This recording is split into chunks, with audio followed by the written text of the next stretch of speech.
stories, details to some of them at our 6 p.m. news bulletin. I am Sandra Ezekwesili. You're still listening to Hard Facts.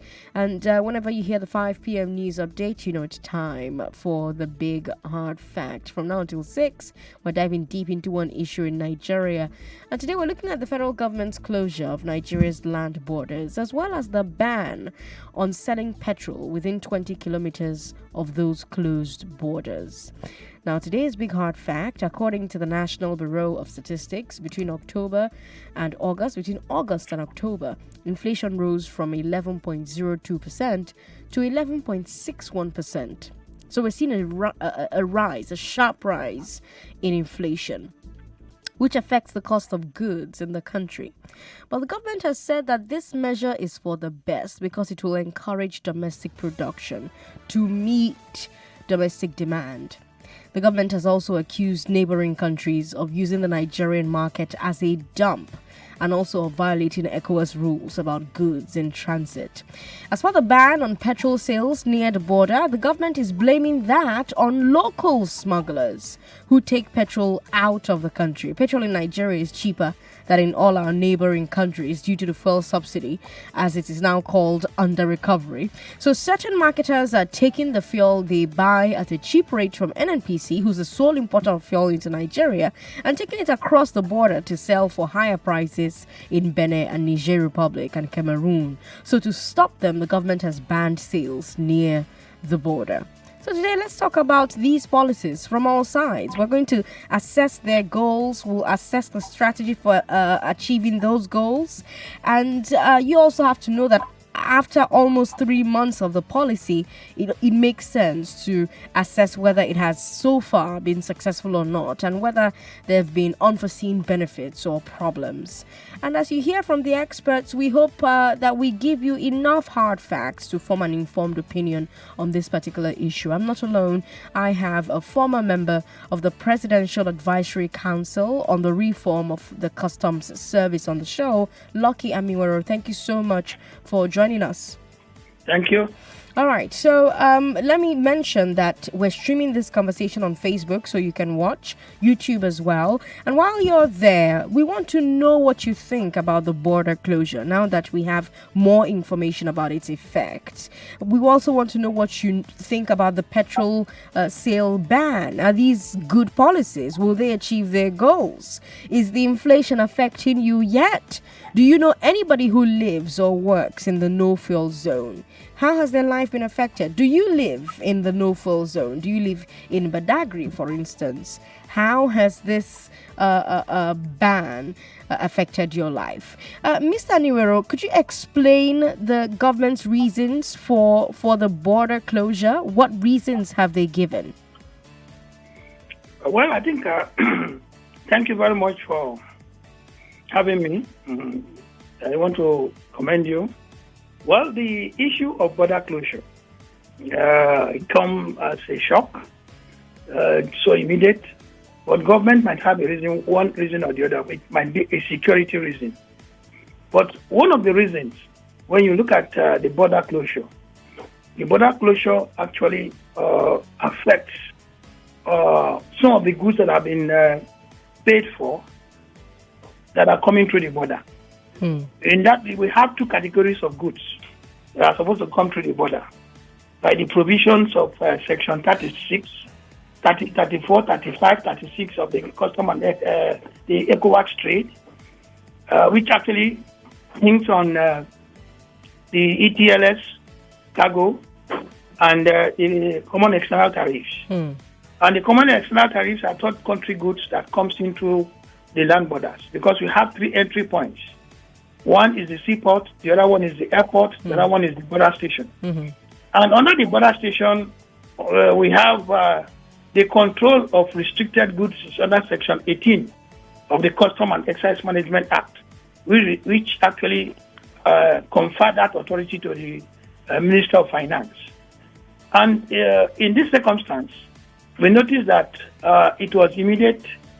So many goods are hanging and they have not been cleared. Those are issues that have to border on trade. Actually, when you come into trade, in such kind of intervention, there's need for what we call a grace period to be meted on the goods that are supposed to affect those type of interventions. So what we have noticed in the border closure is, I think, is borders on security and try to see how we can build a local capacity. But I think what the government is supposed to have done is to be able to see how they can introduce systems that have been introduced by countries all over the world. And this, you are talking about unwholesome goods, you are talking about goofing goods, you are talking about substandard goods, you are talking about arms and ammunition. All these things are supposed to be taken care of by what we call WCO safe framework for standards and to secure global trade. And Nigeria is a contracting party to it. And under that safe framework, we have two pillars. We have customs to customs and we have customs to business. The customs to customs is all about working in agreement, mutual agreement with other nations to make sure that goods don't come in that you said they are not supposed to come into your country. So we believe that Nigerians are supposed to have gone into that kind of arrangement. For instance, America have gone into that kind of arrangement, and they have 81 countries under the mutual administrative assistance, which has been signed. Nigeria even signed with America. You have them with Ghana and other countries. And what Nigeria is supposed to have done is to look at how these things can be done to secure the goods and secure our country, so that those things that they are looking at will not come into the country. But what has happened now is there's need for the government to look at other goods that are legitimate. Set up a committee, look at the goods that are, because a lot of people have paid their duties and all the rest. Look at goods that are legitimate and make sure they are cleared out of the port and come up with a regime. If they are going to close the border completely, it should be closed. A lot of Nigerians have been affected by that kind of, the immediate closure.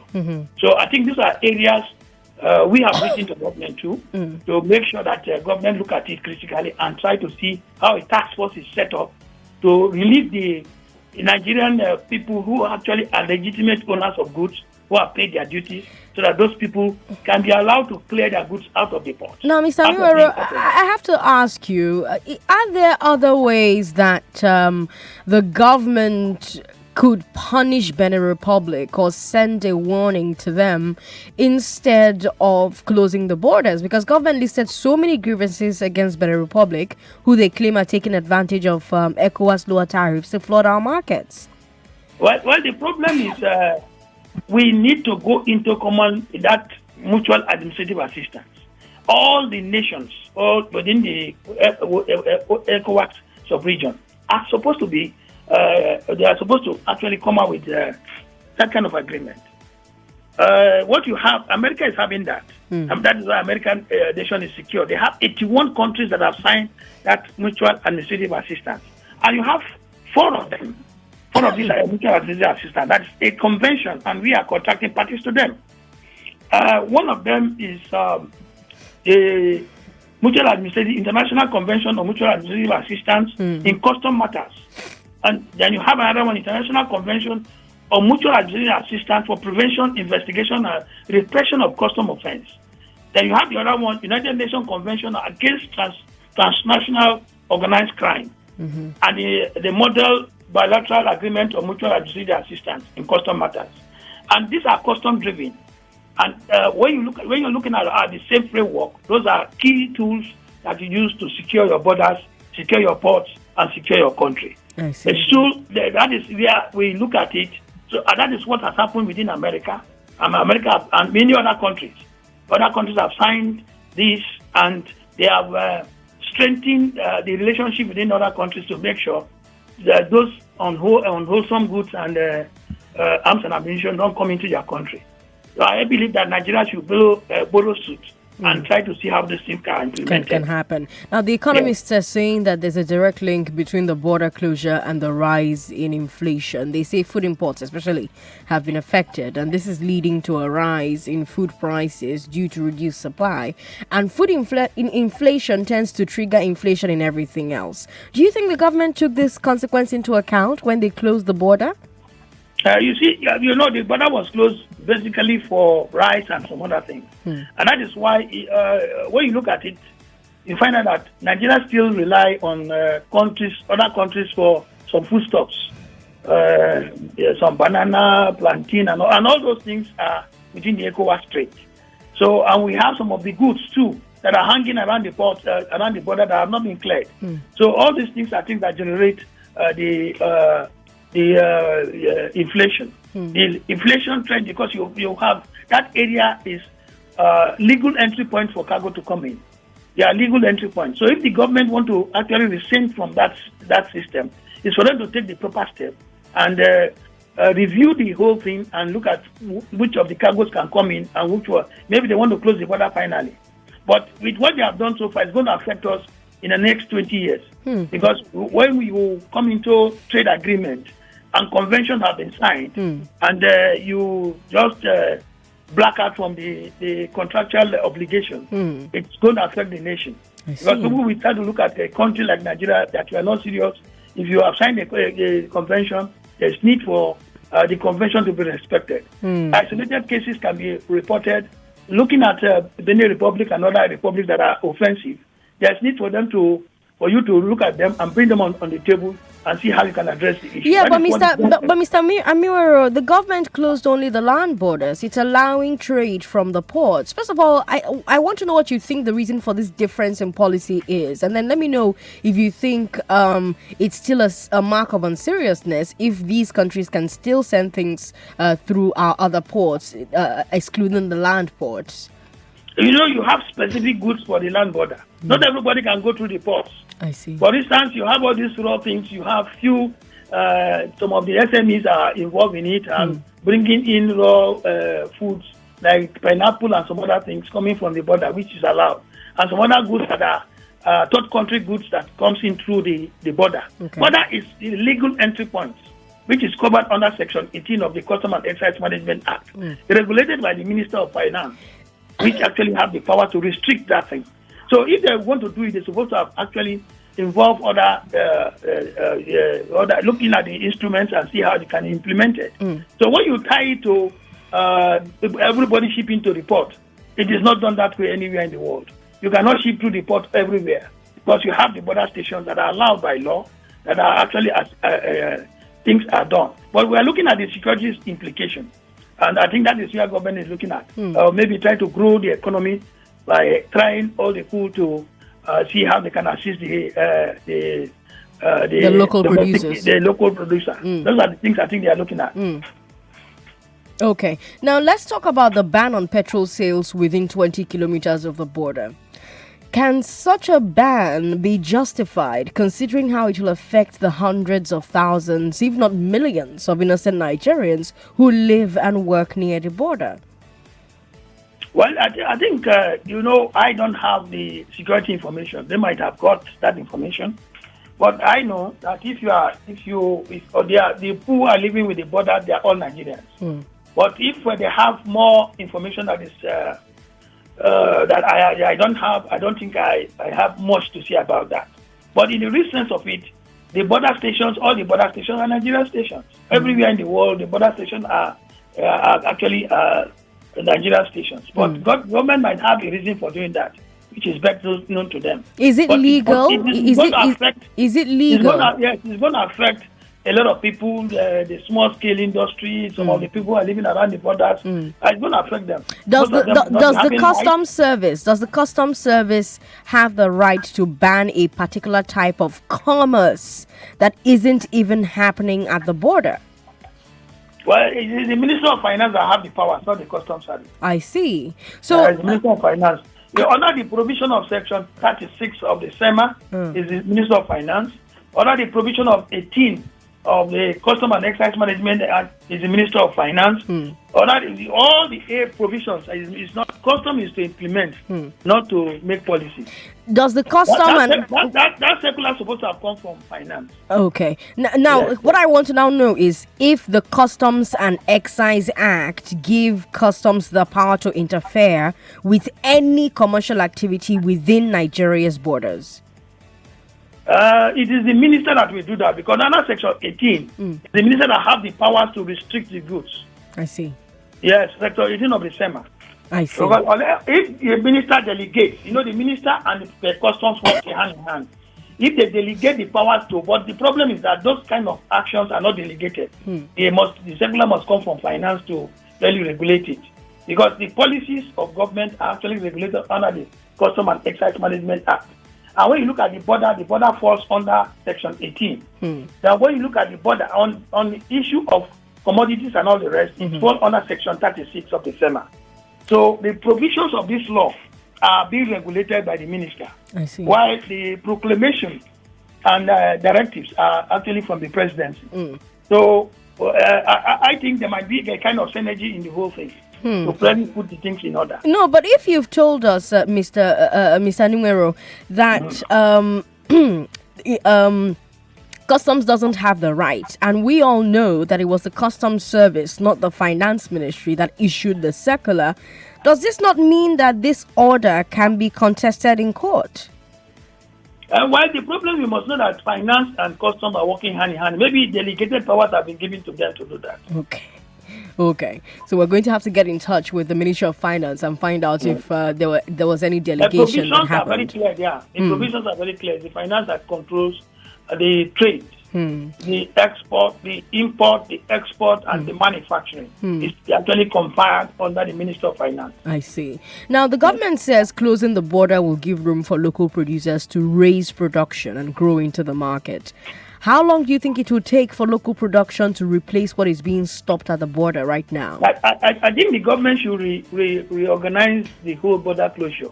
Looking at it, try as much as possible to bring in the legal, the people who have paid their duties, set up a committee to do that, so that people, many of them who are at the borders today, who have actually, they have gone into, most of them are, according to information, most of them are late because some of them borrowed money from the bank, and some of the goods are still there. Some have paid duties and also. I think that is the thing the government should look into and allow those people who have paid duties, who are legitimate to pass, to go through. And the other ones who are not legitimate to stay back. Then if they want to close the border, finally they close it. Because they are to rule people, it's not many of the things that is being done should be looked into critically. It is necessary. The government's major reason for the border closure is smuggling. But if the government has the personnel to close the entire border, shouldn't it have the personnel to scrutinize the goods coming through an open border without closing it? Well, the truth about it is the borders all over the world are not closed. What they do is they go into mutual administrative assistance, working with other custom organizations in other countries to look at areas where goods that are not supposed to go into those countries are not allowed. For instance, Benin Republic, Togo, Niger, Chad, and all those people supposed to sit on a round table and come out with what they call mutual administrative assistance. The MOU on that, so that Nigeria will now say, look, we don't want rice to pass through your border. If it pass through your border, we close down the border. Okay. Those are the things that we go into the arrangement and see how they can do. That is what America have done. America have gone and signed 81 mutual administrative assistance with 81 countries. And Nigeria is part of the contracting party to that. So I think that is what we're supposed to do. Modern age, you don't close borders. Because we must understand that we have signed ECOWAS Treaty, and we are coming in to look at, we have signed the African Continental Free Trade Area Agreement. So all these things have implications if actually we have to look at it that way. So there's need for government to actually look at it and look at the areas where you have problems, block up the security areas, and look at the trade areas and bring about life back to the trade areas. I have to ask you, I have to come back to the ban of the petrol sale. Is there any precedent in Nigeria's history of the government banning the sale of a legal product near the border to stop smuggling? Well, government might have information to do what they want to do. And when it comes to security issues, and when it comes, one have to be very careful. I don't have information. If it's coming out now, we're trying to look at it. We are still here to get the real message and the real information as it concerns the ban of that petroleum product. Okay. But like what we said, Like what we said, every Nigerian is entitled to live freely and enjoy those things. But if government deems it fit to reason differently, it's left for government to reason that way. To justify itself. Now, I've heard analysts on both sides, and by both sides, I mean inside and outside government, who have said for years that one of the reasons our petrol subsidy bill is so high is that marketers are smuggling cheap, subsidized fuel out of the country to make profits abroad. Should we expect that with the border closed, the subsidy bill will drop? Well, if that is the focus, we'll look at it. We'll look at what has happened within the last 3 months when this border has been closed. Okay. And I think it's left for economists to look at what has happened within our subsidy bill and see if actually it has any effect on it.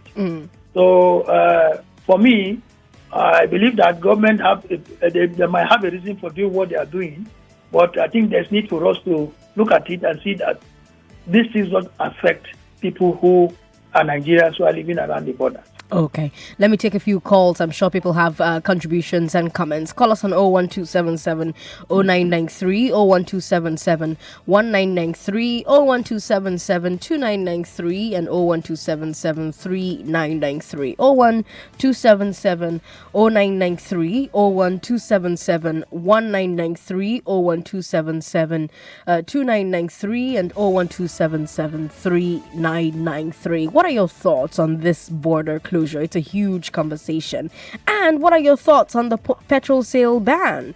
Are these good policies? Do you think they'll achieve their goals? I want to also find out if the inflation is affecting you yet. Do you know anybody who lives close to the border? Do you live close to the border, close to the no-fuel zone?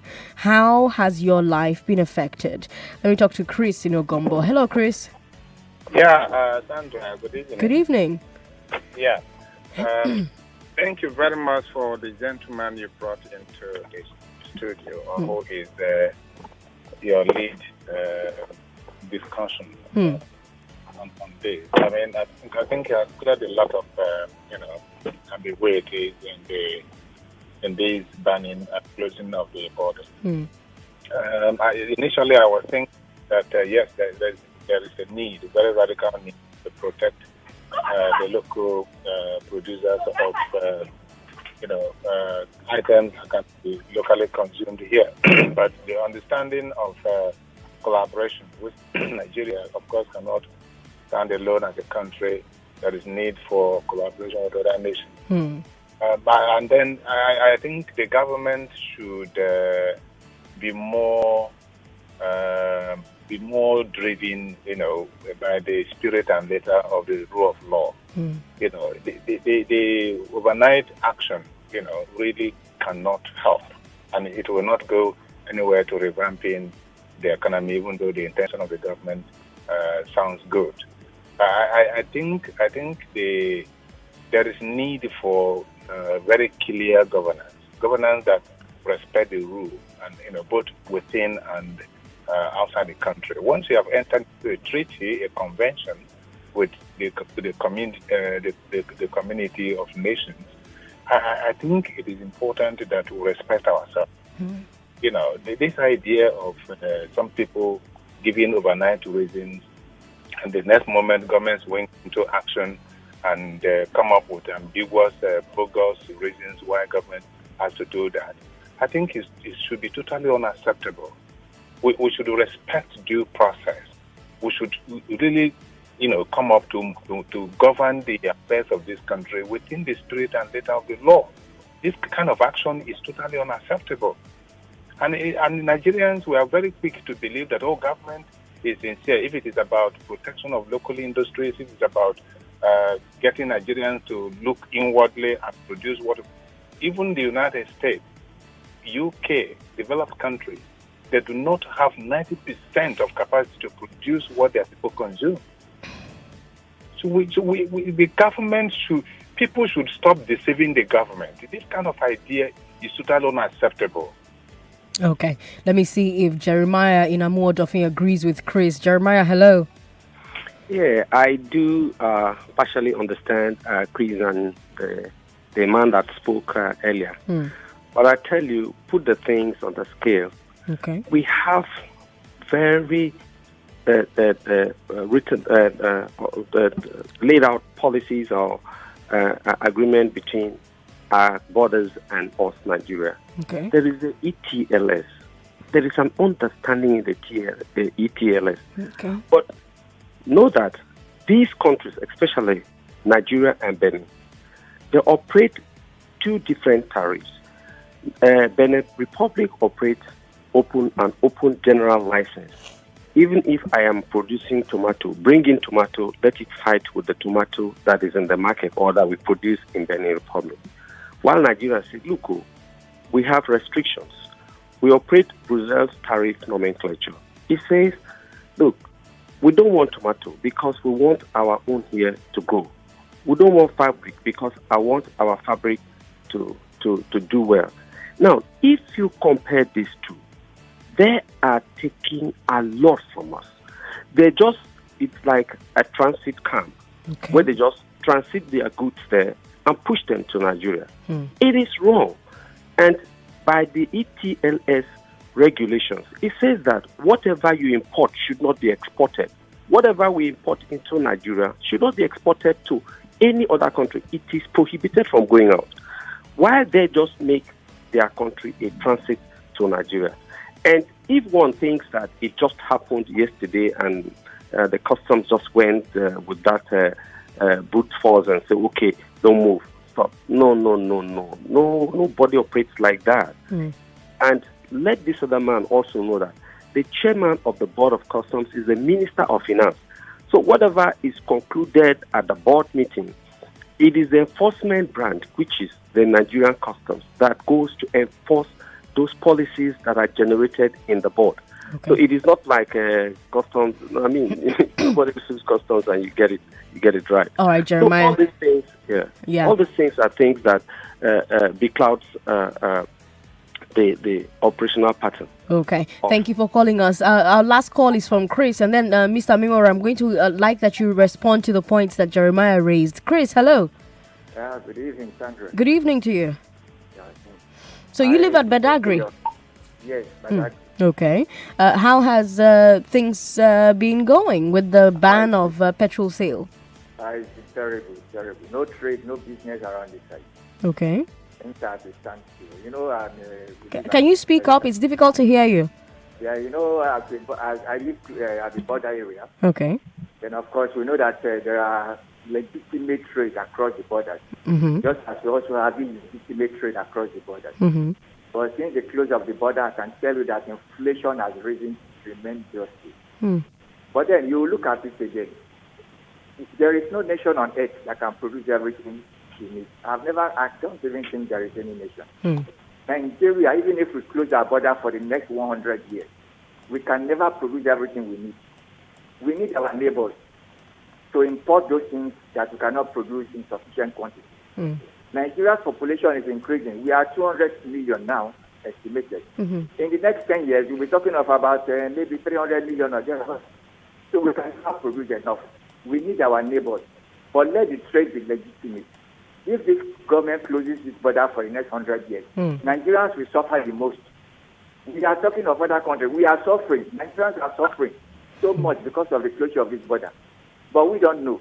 Businesses are packed up in Nigeria, in this our area, because of the closure of the border. These are legitimate trade. And it's been closed for 3 months. The government needs to reconsider itself. All right, Chris, thanks for calling us. We'll take a quick break. Mr. Amiwero, I'm going to ask that you please stay on the line.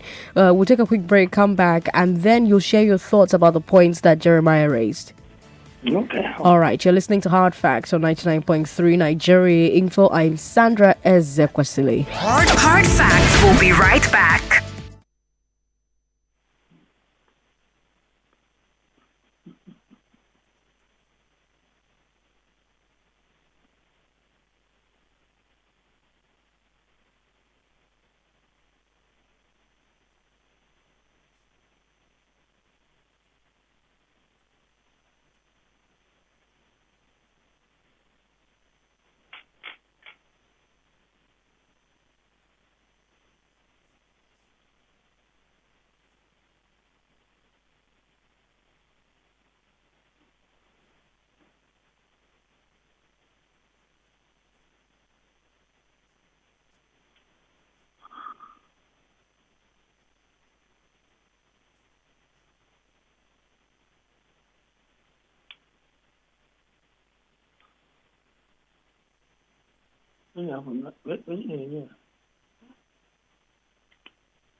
Welcome back to Hard Facts.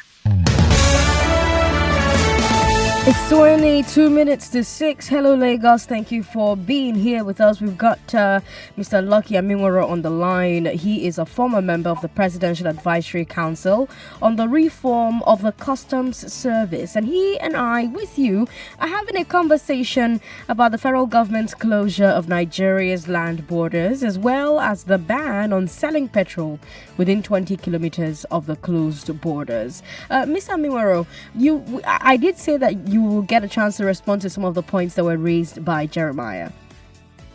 Yeah, thank you very much. I think the point raised, they might not understand what is the procedures in the whole process. There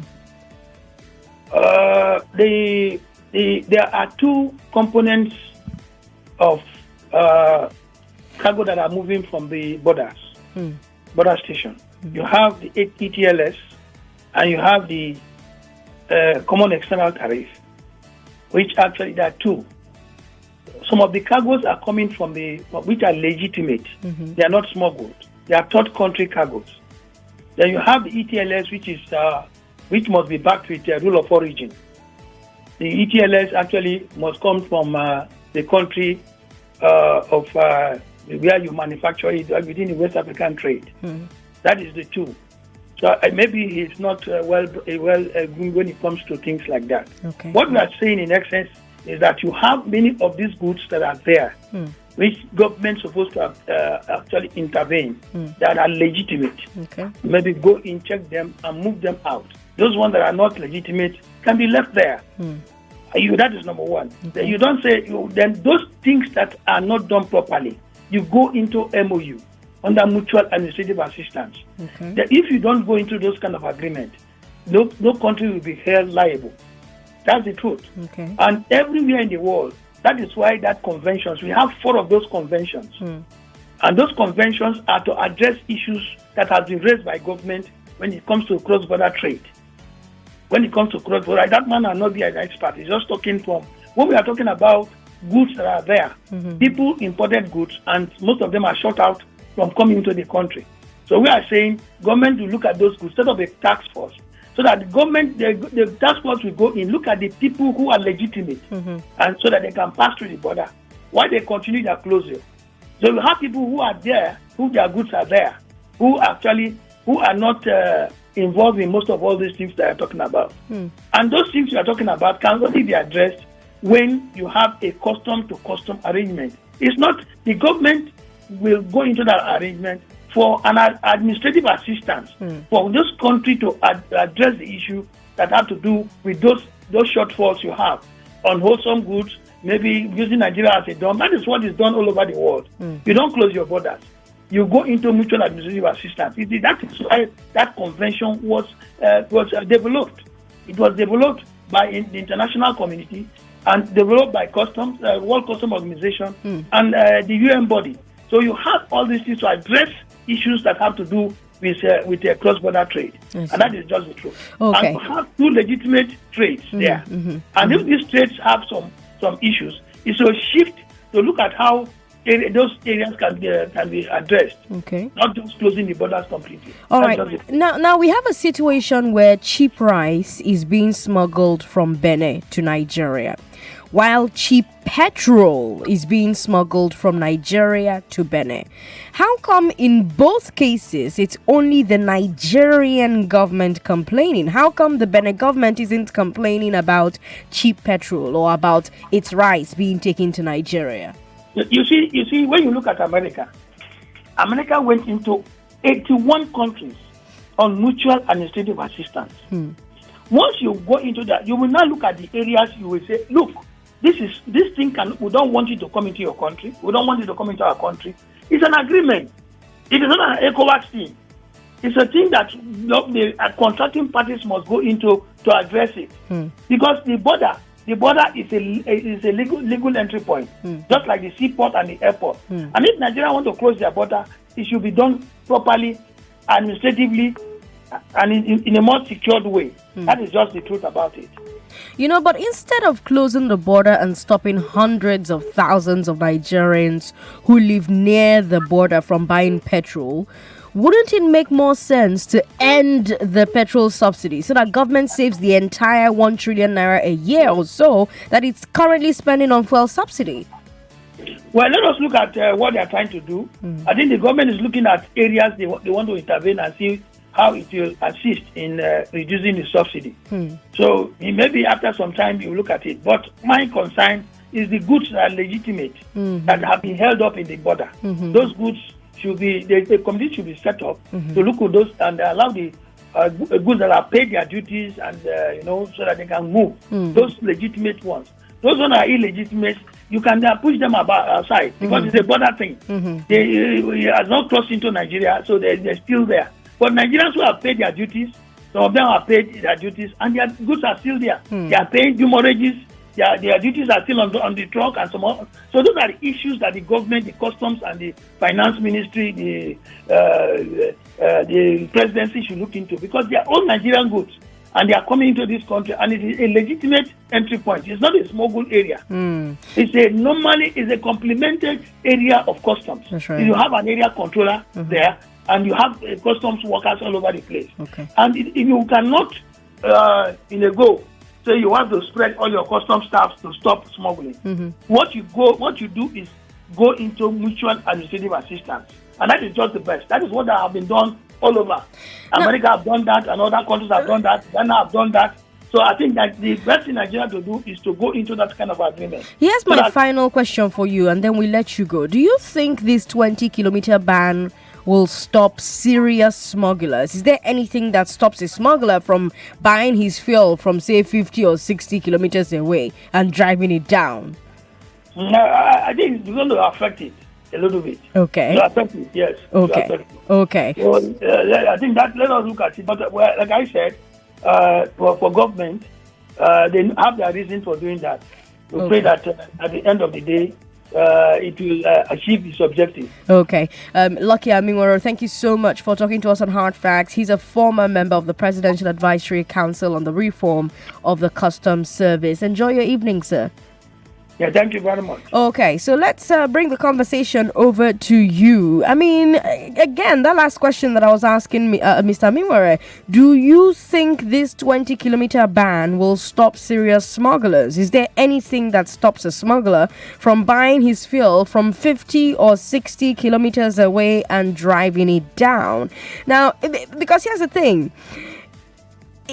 If you say it will not stop it, doesn't it mean that the only real and serious way to stop a smuggler is to patrol the border in a more serious way? And doesn't that mean that there's no need to ban petrol sales anywhere, especially when you consider the effects? That's a question you're going to answer for me as you call in right now, but I have some information I have to share with you. Yes, Lagos, this is a public service announcement coming to you from the Federal Ministry of Environment. Okay, so in accordance with the provisions of the Environmental Impact Assessment, the Federal Ministry of Environment hereby announces 21 working days public display for the draft EIA, which is the Environmental Impact Assessment Report. Now, this display is to enable the public to make inputs that shall facilitate informed decisions on the project Environmental Impact Assessment EIA by the ministry. Now, this has been ongoing since the 24th of October and is going to go on till the 21st of November. The time is exactly 8 a.m. to 4 p.m. and the venue will be at three places. Number one is the headquarters, Ekpe Local Government Area, Lagos State Ministry of Environment, Ikeja, and Federal Ministry of Environment Office, Ikeja. Okay, so this message is coming to you from the Permanent Secretary for the Honorable Minister. All right, thank you so much for that information. Our numbers are 01277 0993, 01277 1993, 01277 2993, and 01277 3993. Hello to you. Thanks for calling. Hello, Sandra. Good evening. Good evening. What's your name? It's Samuel from Ekoto. Samuel from Ekoto. You're calling our female-only line, so call me back, okay? Hello. Good evening. Good evening. Yes. What's your name? Oh, that's quite unfortunate. We've got Olumuyiwa on the line now. Hello, Olumuyiwa. Yeah. Good evening, Good evening. sister in the studio. Yeah. Welcome to the show. I have to take contributions. Okay. One, if we have a government that think about Nigeria, if Nigerians consume 3 million liters of fuel in a day, and the neighboring country consume maybe 2 million liters of fuel, how many is that? 3 million. Then if you have a refinery that can produce 5 million liters of fuel in a day, that means our government will make more money for Nigerians and for the neighboring country. That's number one. Okay. Then two, now if they close the border for a particular reason which I know nothing about, and by the time they close the border for 50 years, now before I used to buy what did they call it? Okra. If I buy okra 50 naira, me and my family will eat it for like 3 days and throw it away. 50 naira. Okay. You don't finish it once. Okay. Nigerian yam, you can't buy it. So if the government cannot make our food plenty in the way that we will eat, with a little money, and they close the border, if they open the border in next 50 years, what made them close the border will start again. Oh, that's unfortunate. Olumuyiwa. Sam is in Satellite Town. Hello, Sam. Welcome. Good evening, Sandra. Good evening. I want to say I appreciate all the explanation this part given, but I have one question. Either you may answer it or if any of them is still online. My problem is that 20 kilometers to the border is our Aghogho here up to 20 kilometers to Benin, our border with Benin. Say that again. Is our what? It's Aghogho. That is this place after my two going to Benin Republic, our border between Nigeria and Benin. Is it up to 20 kilometers? Let me put that into the map and find out. So you say Aghogho. Yes. Aghogho to Benin, yeah? All right, let's find out. I'm going to let you know what my reports say. Let me talk to Chris in Badagry. Hello, Chris. Good evening, Sandra. Good evening. Thank you for calling us back. All right. See, in Badagry here, there are so many creeks and rivers in Badagry. Okay. Petroleum products are not smuggled just through the legitimate borders. They are not. So whether they extend the distance, maybe close down all the petrol stations 60 kilometers into Lagos, petroleum products will find its way to Benin. Because we have big badges, these big badges that can carry as much as 100, 200, 350 jerrycan liters of petrol.